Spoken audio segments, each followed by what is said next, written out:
Okay, everybody. This is going to be a long breakdown. There is a lot that happened today, and I'm pretty happy with 98% of it. There's one thing that they talked about that I am cautiously optimistic about, which we will get to near the end of part 1 of these here notes, which is on this side, not the other side. So, first of all, the live build was shown. Rebecca played through a lot of different stuff and just kind of showed how it worked. Didn't really do anything too insane. So the first thing I'm going to talk about is parkour. All of the things that I showed in my unconfirmed video are now confirmed, first of all, so that's a huge plus. They showed off the new tutorial, and they showed off what zip lines have become, which is kind of one of the coolest things. You run on top of them now, and you can go either direction on zip lines, but enemies still have to fly down it with one hand, and that kind of thing. So it gives you a lot more options as for what they can do with zip lines and stuff like that. The way that you move around in parkour generally seems to be just like nuts, absolutely insane. And the thing that I showed where you boost yourself like super high off of a jump is actually what happens whenever you bullet jump straight down. You get like a huge burst straight upward instead. And coptering is gone. So coptering being gone is actually a really huge important thing because it means that all melee weapons are now like usable for different reasons other than gotta go fast. So all of that stuff just looks like raw improvements to the game as a whole, just straight off the bat. And that's like, it's probably going to be the greatest improvement this entire year, I think. Okay, so I'm going to try and break it down as fast as I can. Next thing is Shark Wing. First of all, transferring between like ground battle into the underwater combat looks really good.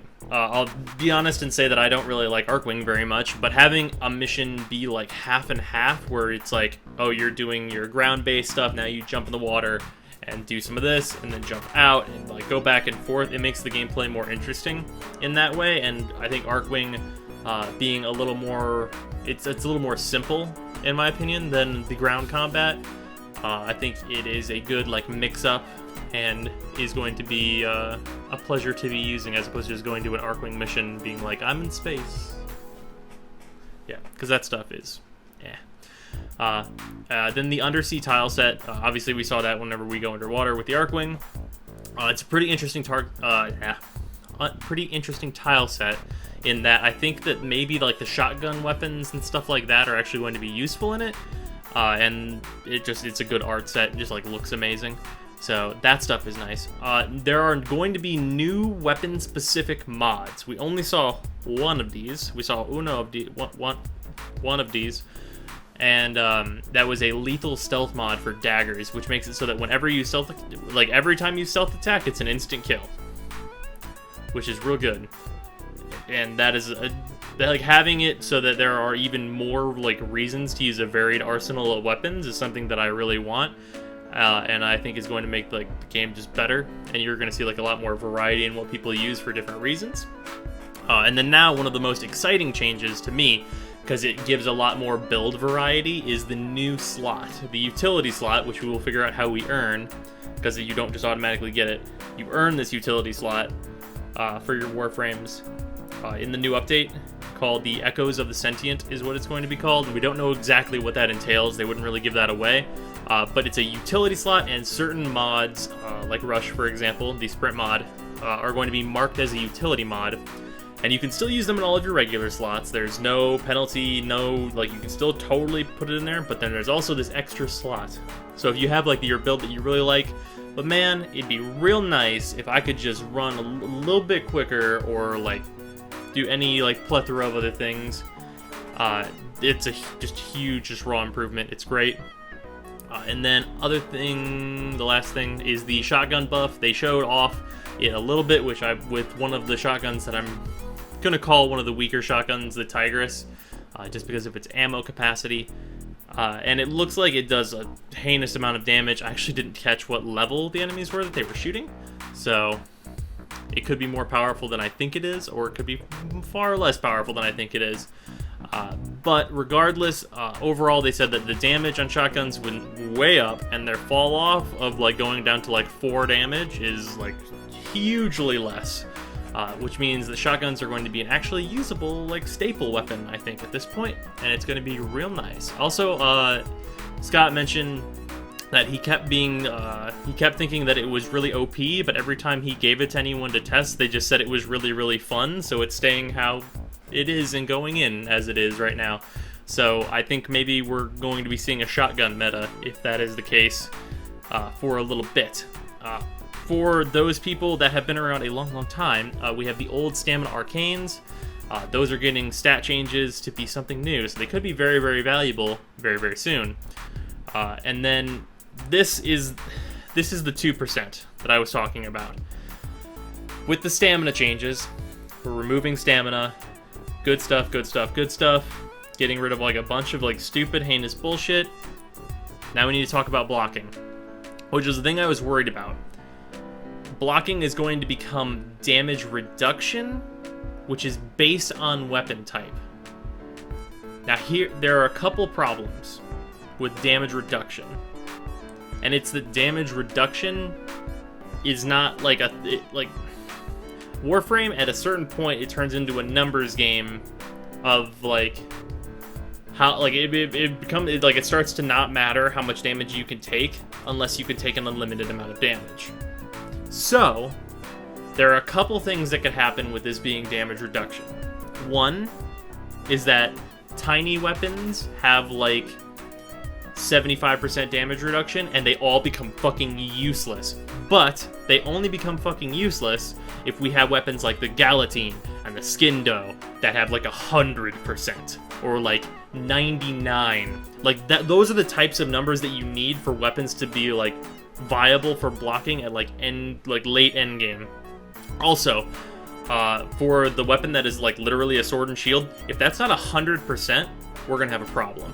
Because those weapons, like the one sword and shield that's in the game right now is fucking terrible. But if like the shining star thing that's gonna happen with it is that it can block all damage, that's fine. I'm totally okay with that. But like we have one other problem with it being damage reduction. And that's Excal Prime. Or not Excal Prime. Excal's reworked, just all Excals as a whole. Whenever you hit 4, you gained like you're always blocking from the front.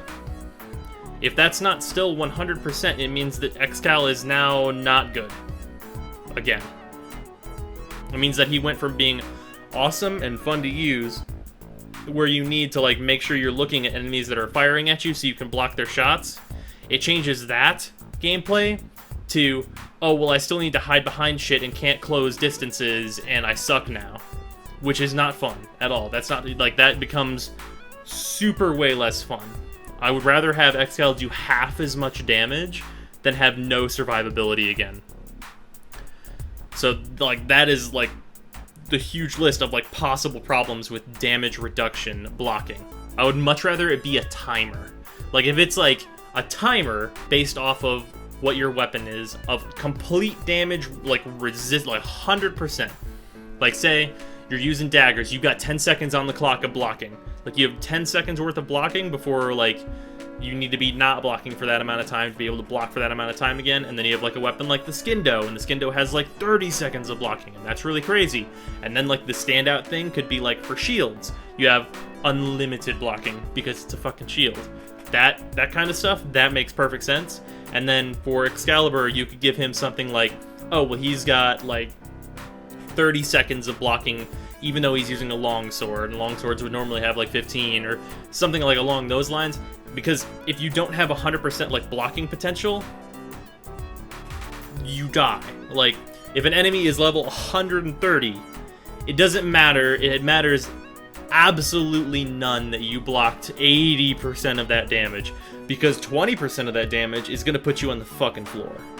Instantaneously. Like, with almost every single Warframe. Like, enemies at that level, like, tier 4 enemies at that level, that you're dead. You died. I'm sorry, you're on the ground, you died. Like, there's nothing you can do. But let's move on from that back to all of the other positive things that we saw. This is just a minor change, but I know a lot of people, like myself, that really like cosmetics are going to be into. You can change if weapons are visible when they are holstered now, which for me is really good because some weapons just get on your back, and then it's like, man, My Sindana's not having a good time. So that is good for those of us that really enjoy cosmetics. Alt fire for weapons like the Penta. You can now like aim in and like actually fire, and then your alt fire is going to be middle mouse click now at this point, which is a good change because a lot of those weapons are weapons that required a lot of accuracy, like the sniper rifle. God, I don't remember what it's called. The sniper rifle that you can shoot like a lock-on tracker, but in like if you would zoom in and then it shoots the lock-on tracker. If like that changes, that weapon becomes way better because you can just zoom in and headshot motherfuckers and then launch the tracker at enemies that you would need to be doing that with. Like, say for example, like Mannix. Mannix obviously is a good example of that. So there's that stuff. That is going to be a huge improvement for a lot of weapons. And then enemy count and pacing changes in defense and survival. They talked about this a little bit, and I didn't exactly get 100% what they meant, but they want defense and survival like to be like bursts of like enemies at the beginning of like a wave in defense would come out and be like a ton of weak dudes that are in front of a ton of like the stronger enemies and the XMI that are like coming at you, and like they are changing like the pacing of a wave, not necessarily like how many enemies are in it, and they're making it less random what kind of enemies come out, so you're not getting like, oh well, this time you rolled this and it's like 100 chargers, so fuck off. And that sounds like it could potentially make it really good. Probably harder in like the long run. It'll probably be more difficult. And then this last thing here that I think is kind of important because it's a weapon that I wanted to be good for a long time. The super got buffed to be like the juice, like based on what they were saying, like just the juice, like double all of its ammo, which means how much ammo it can hold and how much ammo is in the clip. It can fire faster, more damage. I didn't write this down, but I remember its reload speed is like half of what it was, so it's just a raw buff across the board. I think the super is actually going to be pretty useful now. And I might have to build another one because I think I got rid of mine because it was a disappointment. Okay, and then the last thing that some of it is not very specific was the new Warframe. I know they were trying to go fast because they were like a little late starting the stream and had to get through a bunch of things. This is the new Yin Yang frame. I think I heard them call them Equinox, so I'm pretty sure that's what their name is going to end up being. They have 7 powers total, sort of. The first power they have just swaps them between light and dark forms, and there's an in-between state where they are both for 3 seconds, I think, is what it is. Okay, so I'm going to go over this by talking about what the 2s are, what the 3s are, and what the 4s are. Okay. The 2 on the dark form puts enemies to sleep and sets them up for finishers. I don't have to tell anyone who's watching this, you know how good that is. Finishers, amazing. Putting an enemy to sleep and making them super vulnerable, that is top tier. And it's an AoE. It's not just like one dude at a time. It's an AoE of people, and now they're all asleep. Obviously very good. In the light form, you hit 2 and it makes the enemy super fast, but you do way more damage based on like what the percentage numbers of how much more damage you're doing. Like let's say that's double damage or even more, and then you're making them like double, like plus 50% speed, so they're a little bit faster but they take twice as much damage. That's actually a good trade-off. And if you're using the in-between form and then hitting 2, you put the enemy to sleep and you do tons of damage. Immediately amazing, no questions asked. That's great. And then okay, so we'll talk about the 3 last because they were very not specific. I think they kind of rushed that one. Okay, so for their 4, I think it's channeling. It looked like channeling, and it's a huge like AoE constant, like it's a burst of damage, and then does like constant like slashing damage, and then when you turn it off, it bursts again for a percentage of all of the total damage that it did. Which I'm worried about it because I don't know how much like bleeding damage it's going to be doing, because bleeding damage goes through armor and shields, which means that it could potentially be very, very good, but it's really hard to know without seeing it in action. And that's the light form gives you the last damage burst. And then in the dark form, it's the same as light in that you like turn it on and it does a bunch of slashing and stuff. But then at the end, it bursts and heals all of your allies, and I assume yourself. So that also seems really good. I'd be curious to see what happens if you were to like switch as your ability would want to be ending. So you would like swap and you would be both, and then you turn it off. I want to know if it would do two things at once, because that would be really interesting to be able to do like a big heal to yourself and a big damage burst to enemies. I think that'd be really awesome. And then the 3, basically, I don't know which form has each of these things. One of them is just a huge increase to your allies' power, like their power strength, like a essentially portable blind rage, and the other one of them makes it so that they can draw from your energy pool. I have no, like they weren't, like it was really hard to tell which one was which that they were talking about, but like both of them sound, they sound kind of lame, to be honest with you. Like both sides of that seem like you're trying to like support them, but like giving them your energy isn't really helping unless your energy pool is like 700, and like if you're building to have your energy pool be 700 so that other people can draw energy from you, like that's super situationally, okay? Like the situation where I can see that being useful is that an Equinox is being used as like a battery for 2 mesas while a Trinity is there. Which actually, you know, that's not bad. That's actually not bad. That's pretty conceivably good, actually. I didn't really think about this before I started talking.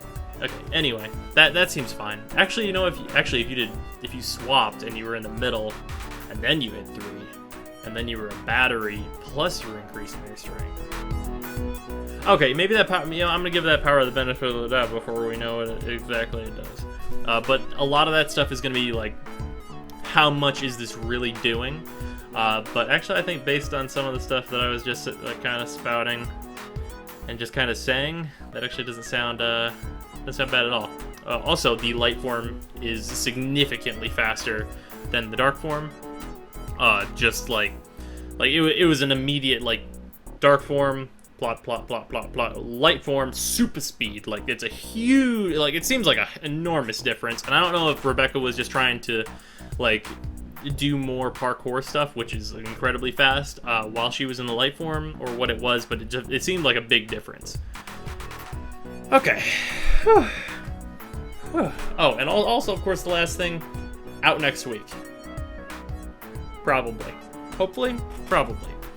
So, next week, hopefully it drops on Wednesday, so that I have a lot of my time to play. And then, you can expect, obviously, I'm going to get the new frame literally at the maximum possible speed without buying it, to see like how well that stuff is and see how difficult it is to get. I'm going to be doing probably a completely reworked tutorial on parkour and all of that stuff, although I don't think I will particularly need to say a whole lot about it other than how good it is, because that new tutorial seemed pretty explanatory. The new mods, new slot, how to get the new slot, like all that kind of stuff. If it's not blatantly explained, if it is any difficulty whatsoever, I will probably be doing like a lot of stuff with it. Also, I'll probably be complaining about blocking if it ends up being shitty, or if it ends up nerfing Excalibur back into the ground. So, let me know what you guys thought about this Devstream, like, or what you know, like what you think about the news, like all of this stuff. If you've seen the new parkour stuff, tell me what you think about it. Oh, also, I didn't mention, they showed off more like capes and stuff, and the capes look really good. I'm gonna buy one of those. Yeah. Okay. That's a lot of stuff. Anyway, thank you guys for watching, and I know that people just keep coming here and more to watch, and if you're watching this, thank you. And also, I know I've been doing stuff with Skyforge. If anyone's worried that I'm gonna like stop doing Warframe stuff, that's not gonna happen.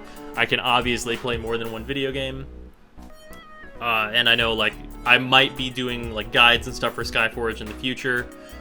My interest in the game is still pretty good, so I'm just gonna keep on trucking through that as fast as I can and do more stuff and things.